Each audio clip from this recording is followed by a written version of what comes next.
Bilən adamlar təvəzzükar olmalıdır. Təvəzzükar olmursa o zaman kibirli olur. Bu da onun əksidir. Bu daha təhlükəlidir. Məsələn, bilməklə bağlı təhlükəli bir məqamdır. Çox bilim istəyərsən, amma məqsədin fayda olmaz, kibirlənmək olarsa, o zaman bilməməyin daha yaxşıdır. Bilməyən adamın halı çox acınacaqlıdır.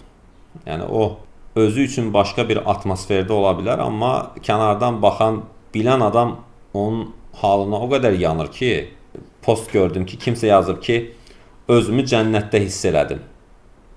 Ümumiyyətlə, cənnətin keyfiyyəti zənn edirəm, qıt məlumatların xaricində müsəlmanlara belə məlum deyil. Amma müəyyən məlumatlar var ki, biz ona sahibik. Bu adama soruşmaq lazımdır ki, sən hardan bu məlumata sahibsən ki, sən özünü orada hiss edin. Yəni, bilməyən adamın boş danışığından ötə bir şey deyil bu. Türkiyədəki müəllimim vardı, Ahmet abi. Onun yaxşı bir sözü var ki, dünyadakı ən pis şeylərdən biri başqasının yerinə utanmaqdır. Qəsd burada bilməyənin yerinə utanmaqdır. Bir, iki, başqaları da onu görüb, onun haqqında pis fikirləşməsin deyə onun adına pis olmaqdır. Amma nə qədər çətin və məsuliyyətli olsa da, bilmək yetişkin insanların, məsuliyyətli insanların, doğru ilə yanlışı ayırıb əməl edən insanların keyfiyyətidir.